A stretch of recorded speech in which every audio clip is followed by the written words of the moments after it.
I think that you have to be resilient in this world. And whether you realize it or not, no matter who it is or what they've gone through, you too are resilient and powerful in your own way. And once you embrace that and you harness that, your life becomes limitless. You can really achieve and do anything if you get out of your own way and show up and be your own advocate and do it. The Tom Screen podcast is owned and made possible by Ethical Marketing Service. If your business is struggling with Google or Facebook ads, maybe you're frustrated figuring it out or there's a performance issue, Ethical Marketing Service has worked on hundreds of accounts and we can help in this area. If you would like to find out if we can help, it's a free, no salesy consultation call and the link is in the description. Enjoy the episode.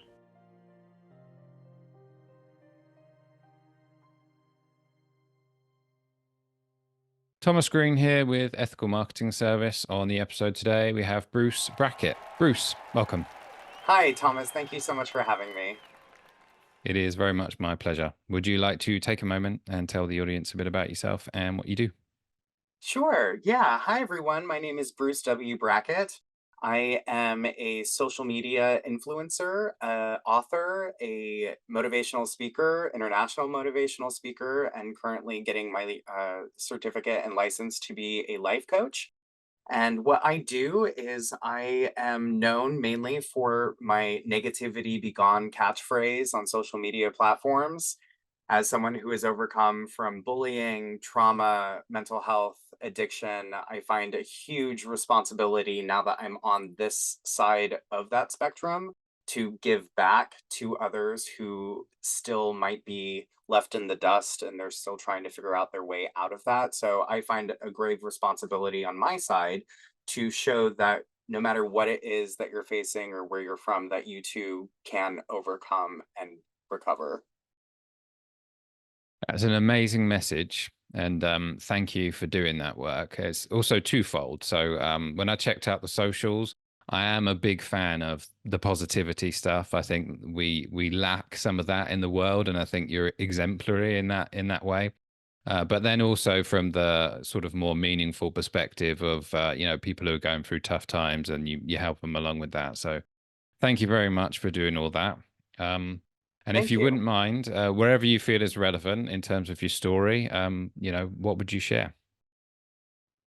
Oh my goodness. All of it. I don't think we have enough time. No, okay, so like I said, I am a recovering alcoholic and addict. I have gone through many years of therapy, overcoming my own trauma experiences, my own mental health, being diagnosed bipolar and manic depressive, being diagnosed HIV positive at a younger age when I was 21, going through my drug addictions and um, the whole spectrum of that, of where that led me in life. But if I were to share my story, it started at the beginning, letting people know that I was born into detox from drugs and alcohol. That was the entrance of my life. And from that, the odds were pretty much stacked against me. I went home from the hospital being born and went home to one of the worst reported cases of abuse that Montana had seen in the early 1990s. Again, the odds were really kind of stacked against me. Fast forward, by a very powerful force of the heavens that be, or a higher power, removed us from that situation and placed us into foster care. We went through the foster care system very briefly, which is really unheard of, especially with a family with many siblings. Typically, when you're placed in foster care, the siblings are separated and they continue going through the foster care system only to later be adopted, or worst case scenario, they graduate out of the foster care system when they're 18 and then have to just face life on their own as an entering adult into the world. And that wasn't our case. We were all kept together and adopted together. We only went through two foster homes. We were very fortunate in that respect. And I owe everything to my mom and dad, my adoptive parents, for they really provided love, nourishment, the resources that we needed, like trauma therapy, overcoming everything that we faced in our early adolescent, or in my case, the first cognitive years of my life. And although we were What removed age were from you that, when that happened? I'm sorry, What age were you around that when that happened? I was removed from my birth family when I was 3 and adopted at the age of like 6.5. So, the adoption process and everything, it takes some time. There's a lot of caseworkers involved, social work and workers involved, paperwork going through, making sure that the adoptive parents are the correct fit for the children in need. And so it definitely took some time. And when I was 6, they finally adopted us. And although we were removed from a traumatic experience, it doesn't mean that that trauma just ends and Mm, then everything's hunky dory. We spent years and years in in hospitals and therapy, just going through the aftermath of all of that. And I don't know if you can tell, but I am very openly gay and grew up me.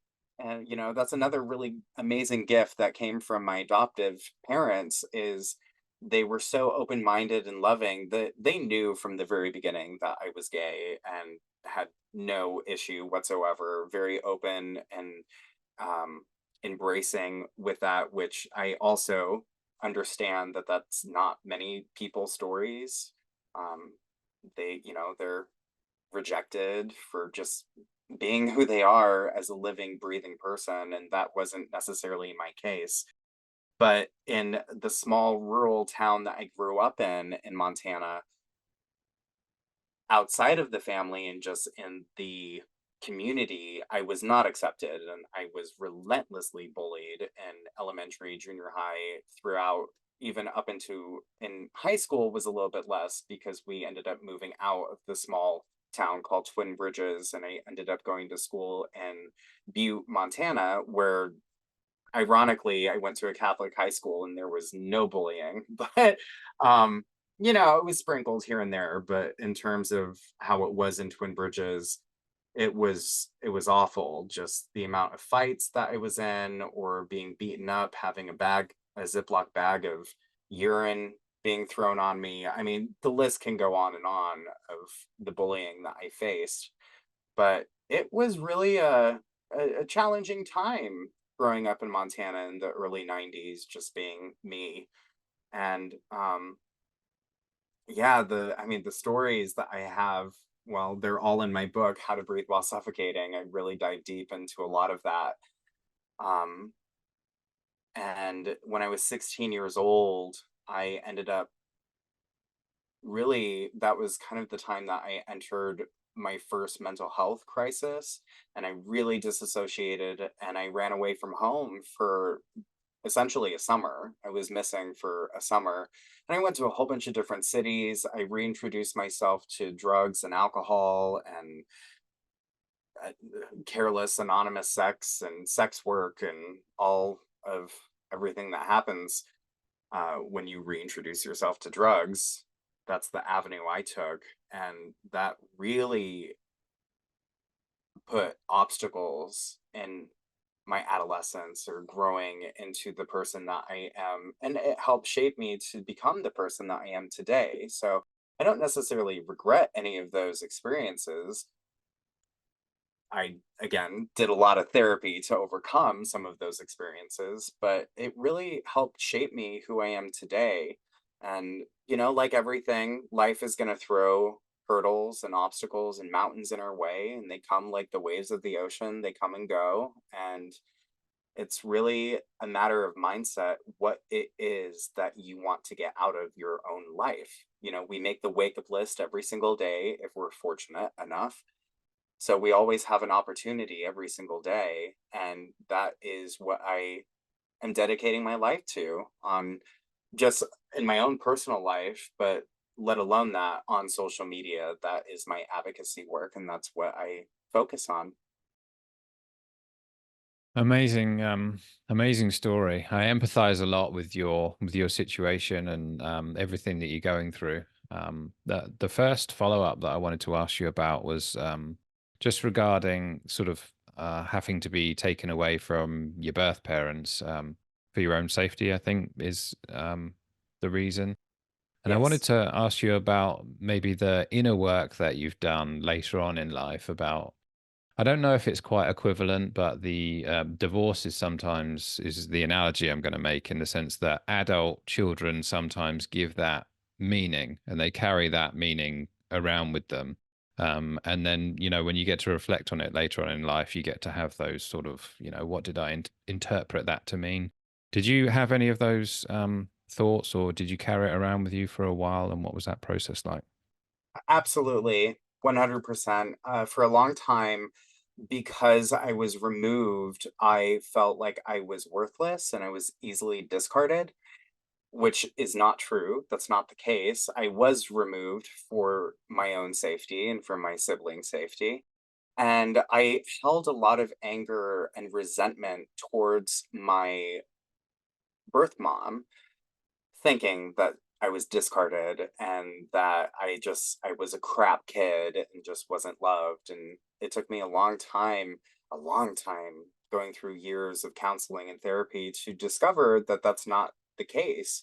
And in terms of no matter what it is that you're going through, whether you're a child product of divorce or you yourself went through foster care and was adopted or not adopted, there is a level of anger and resentment that comes with that. And we can harbor that and we can hold on to that for as long as it's needed. What I discovered through my practice and through therapy and meditation and prayer and all of the like is that forgiveness is key. I was so much more joyous in my life once I started to forgive. It doesn't mean that I didn't forget, but when I realized that there's the famous quote, hurt people hurt other people. And once I started to really realize that, my birth mom, she was a hurt person. So of course she took it out on drugs and alcohol and everyone else that was around her, which, we were in the aim of fire for that. Later on in life, after years of being angry with her and just blaming everything on her, I started to realize that really, she was a child herself raising five other children alone. And I started to gain a lot more compassion for her and realizing that she was only human and we all make mistakes. Oh my God, none of us are perfect. None of us know what we're doing. I'm not belittling or minimizing or excusing what it is that she did or what she has done in her life, but I do hold compassion for her and for people like her, or for people who just couldn't make it work in their own marriage. And they found that maybe the best thing is to divorce. And although that might have negative impacts on the children, or even if they don't have children, just in their own relationships in general, the negativity that can follow suit with that, forgiveness is key. Because once you can forgive someone else and love them from a distance, just because you forgive them doesn't mean that, okay, everything's fine and you're welcome back into my life. No, you can love them from a distance or respect them from a distance. And while doing that, you still hold a lot of self worth, self love, and self respect for yourself. So if you haven't read the book, The Wisdom of Forgiveness, an interview with the Dalai Lama, I highly recommend it because that helped to change my world in a much better way. I haven't read it, so I'll put it on the list. Thank you for the recommendation Yeah, and definitely do. great thoughts on the topic. The next thing I was going to follow up on was the bullying of being, well, I don't know whether it's that you come out at that stage or that, people were just, well, kids, ruthless kids were picking on you just because you're quote unquote different. But the reason why I follow up on it is because I don't think it's known how bad that can be in how bad that can get for a child when they're, you know, targeted and terrible things can happen to them. And the question is around, how does someone deal with that? Yeah, that's a good question.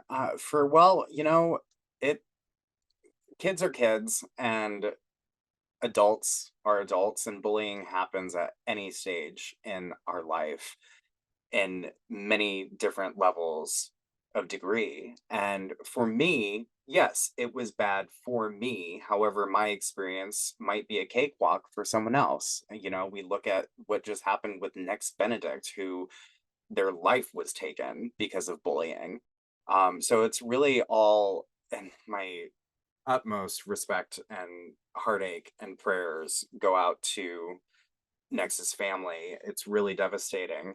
And, that's just a story that hit the media where this happens so often all over the world in different levels. And for me, my experience was not that. Yes, it was bad and it did bring me to attempt suicide and it did bring me to really dark and dangerous places. Again, hurt people, and especially like I have to sit back and realize for myself, yes, I was bullied relentlessly, but I also bullied people in my life, whether I was a kid or in my active addiction. I was a horrible person. I said awful things. I stole from people.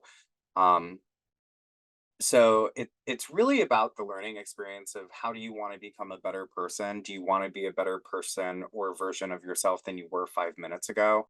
And that's something that I hold near and dear to my heart every single day moving forward. For myself, my mom, she had enough of the bullying in Twin Bridges and with the school system doing absolutely nothing about it.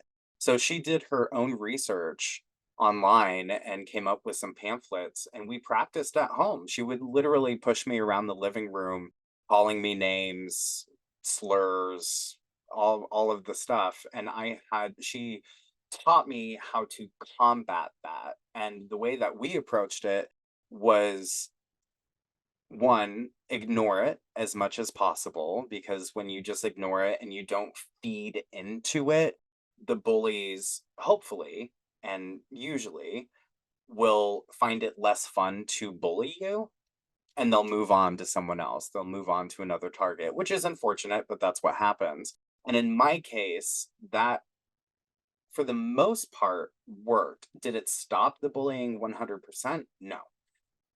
But it reduced it to a state where it was livable and it was manageable, which is also an unfortunate thing to say, but it did become better.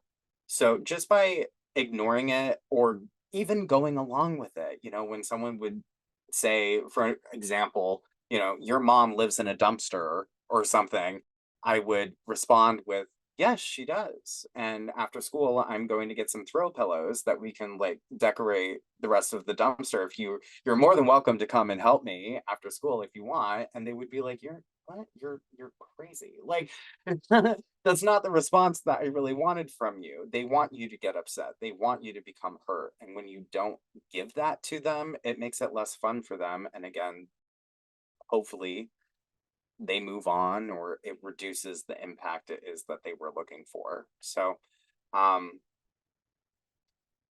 just to realize that what someone else is doing to you has nothing to do with you. And again, to hold compassion for hurt people that are hurting other people, because in my experience and looking back at it, those people that were bullying me were learning that somewhere else. And chances are they're learning that at home. They themselves are being bullied at home and then they come to school or to the workplace wherever it is that it's happening and they're spewing that out onto other people because it's also happening to them. So once I realized that, it really shut it down for me to just be kind to anyone, because I have no idea what they're going through. And yes, I have bullied, but once I realized that, I really put my foot in my mouth and stopped that in its tracks. You mentioned about your mum sort of helping you prep for that. It was actually going to be my next question, which is there anything parents can do to address, if their kid's going through a tough time? Is there anything in addition that you would add?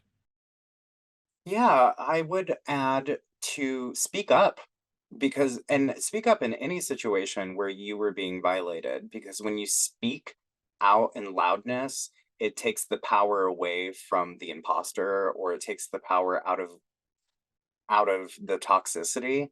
And when you speak up loudly about it, you are assertive, you are respectfully demanding your own self-worth. Parents can do this instead of just brushing it off and being like, kids are kids. That can be a really toxic thing to say. Kids are kids. Well, yeah, they are, but doesn't make it right. So for parents to speak up about it and to not let a simple answer from the school district, or to not let that one off answer be enough and expect it to be resolved. Follow up with it. Be an advocate of your children. Uh, by doing so, you're being an advocate for yourself as well. So to speak up loudly about it, it really takes the power away from the others. It's a great answer. And I just wonder if you had, let's say, there's a kid who's going through the same thing and they're really struggling, and you wanted to give them the best advice you possibly could. What would you say to them? Screw everyone else. Be you. Be you. No one else is gonna be you. No one else is able to be you. And that you are so powerful and so important, and that you are not replaceable. It it might really be unfortunate, and it might really feel like it sucks now, but it's not gonna be this way forever. And, I feel like the oddballs out are the ones that end up becoming really successful in life. So ride the wave, buckle up, it gets so much better, and just don't pay attention to what other people have to say or think about you, because at the end of the day, it has nothing about you. And if they are going to say something about you, or they are going to do something to you, let them do it. Let them, because you can't control what anyone is going to say or do. And if they are going to speak about you, hell, they're you're the main subject. You're the center of attention, whether it is that they're trying to give that attention to you in that way, that spotlight to you in that way or not. Um, let them, because it has nothing to do with you. You mentioned sort of the way that you dealt with it was drugs and alcohol and that sort of thing. Is there anything? Have you come to any conclusions about that topic in terms of what it has meant for you and what perhaps you would encourage other people to do or maybe not to do? Well, everyone's journey is completely different. The way that I handled it, yes, was with drugs and alcohol. Uh, I'm a recovering addict from meth and crack and cocaine, ketamine, Molly, MDMA. I mean, I did everything under the sun, and I dove really, really deep into that just to numb and not feel my feelings, or I really hated myself, so I was just trying to avoid just living with myself. I don't recommend doing that. That's not the way that I would really go. I struggled a lot through that process. But I think to be able to be okay with spending time as you are, with who you are, and embracing that allows you to overcome and face obstacles in your life that you never even dreamed that you would overcome or be able to overcome. I'm not perfect. It took me years. I'm not a first time winner. I've relapsed so many times from drugs and from alcohol. And I eventually just had to get to the point of being willing to surrender. Was I ready? Not necessarily, but I was willing to no longer live that life.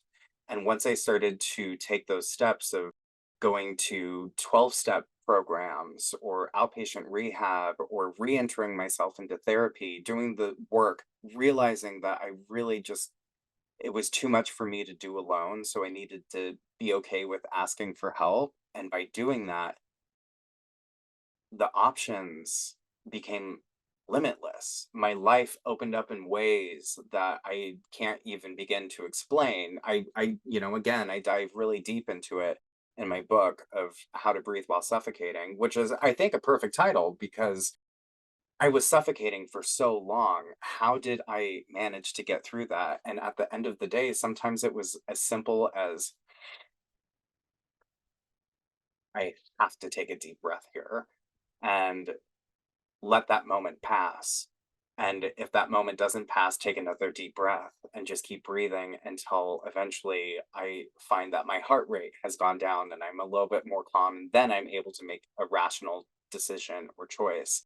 Where before I would just impulse control was there was no control. And I would just go for something and it shattered my life. Well, thank you for that. Did And I I think answer it your gives question? some. I think I answered your question.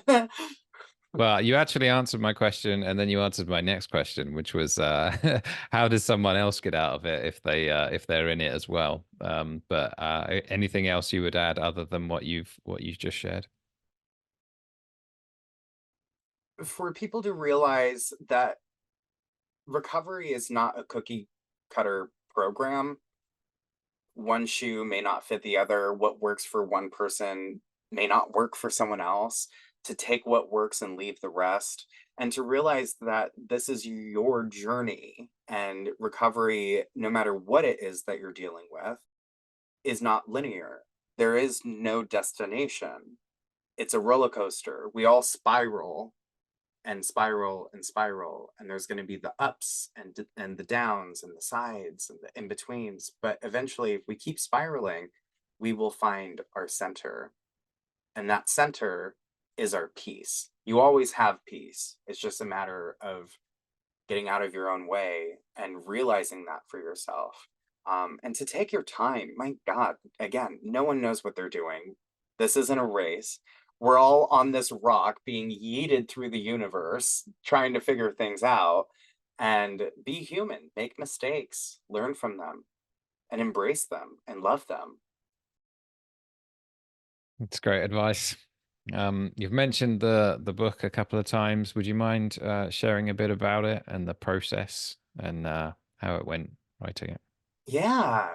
So it's next to getting sober, the largest thing I have ever done in my life. And I am so proud and so excited. Again, I'll show How to Breathe While Suffocating. This is the advanced copy by me, Bruce W. Brackett, How to Breathe While Suffocating, a story overcoming addiction, recovering from trauma, and healing my soul. It is being published by Wiley and will be released April 9th globally, and it's available on pre-order now anywhere that books are sold. And it really dives deep into the full story of my life from the very beginning of being born into detox from drugs and alcohol, going through my adolescence being bullied, finding my adoptive family, reintroducing myself to drugs and alcohol, feeling so alone, so helpless in my teenage years and my early life and living in New York City. And again, reintroducing myself to sex work and drugs and just feeling so alone and helpless and as if I was suffocating. And I know that so many people, the reason why I wrote this book is because I know that so many people can identify in so many different ways, whether you have addiction issues or you have been a sex worker or not. It really doesn't matter. We've all faced trauma. We've all faced some level of depression or isolation or poor mental health in our life. And that's part of the beauty of being human, which is why I shared this story, is to allow other people to forgive themselves, to allow other people to realize that they too are human and that their journey is so important to be able to become a better version of themselves and to allow them to feel less alone, to show them that they too can overcome and recover. Again, I think that when we speak up and we share our stories, it opens up the way for others to be able to come out of the flames themselves. And a huge inspiration for me to write this book is my following on social media. I have to give huge credit to all of my following. On all of my different platforms who really encouraged and motivated me to pick up this dream and to accomplish it and to arrive to the finish line and to actually finish something that I had started 14 years ago when I began to write it. And then I put that dream on a shelf and did a whole bunch of drugs and went down a road that, I'm not necessarily proud of, but proud to have been delivered on this side of it. And it's really about everyone else in the world who is going through this. I wanted to share the story. I was immensely inspired by Dave Pesler, the author of The Lost Boy and A Child Called It. The way that they shared their story of abuse and experienced strength and hope and how they overcame and what they're doing with with their own journey and how they're motivating other people. I was one of those people that they motivated, which motivated me to become a motivational speaker and a life coach and to share my story so publicly and authentically on social media to 1.4 million people every single day. I am just so honored for those who have paved the way before me so that I can follow in their path and in my own dreams and aspirations start to create my own path. Um, it's huge, and I'm so excited to share this story with the world, and I really hope it helps someone. Congratulations on becoming an author. Thank I'm you. sure it will, because got one question actually, which is, would you say that you are a resilient person? Yes, absolutely, It's absolutely. a story of resilience, right? It absolutely is. It's the phoenix rebirthing themselves and coming out of the ashes and spreading their wings and taking a chance and trying again. And I absolutely think that a word that describes me is resilient because, like I said at the beginning of our podcast, the odds were really stacked against me from the beginning. And every single mountain that I've had to climb, I climbed it. And I didn't do it alone. I had professionals. I had my mom and dad. I had therapists. I had counselors. I had friends. Uh, I had mentors. I had people that had done this before me, and I followed. And I got to the top of that mountain and I rested and I looked at the view. And sure, I took a glance towards my past to see where it was that I had come from, but I prepared to keep climbing, even though I was on the top of that mountain. When you reach the top of the mountain, yes, observe the view, be proud of your progress, but begin and prepare yourself to continue climbing because at the top of one mountain begins the next. And that's just life. That's how that goes. Um, so I think that you have to be resilient in this world. And whether you realize it or not, no matter who it is or what they've gone through, you too are resilient and powerful in your own way. And once you embrace that and you harness that, your life becomes limitless. You can really achieve and do anything if you get out of your own way and show up and be your own advocate and do it. Well, if the book is anything like this podcast, I'm sure it'll do well because I feel more inspirational, more motivational right now. So I appreciate that and thank you. For people who do want to buy the book, where do they go? Anywhere books are sold. So a big one is bookshop.org. You can go to Wiley's website directly. You can go to howtobreathewhilesuffocating.com, Amazon, Walmart, Target, YouTube, or not YouTube, Barnes and Noble. You can go to your independent local bookstore and you can pre-order it there. But again, it'll be available and on the shelves April 9th and is available for pre-order now. Really anywhere books are sold. And again, it's called How to Breathe While Suffocating by Bruce W. Brackett, being published by Wiley. Well, I will put those links in the description. And Bruce, thank you for being a great podcast guest today. Thank you. Thank you so much for having me, Thomas. It was a pleasure to meet you and a privilege to be a guest of yours.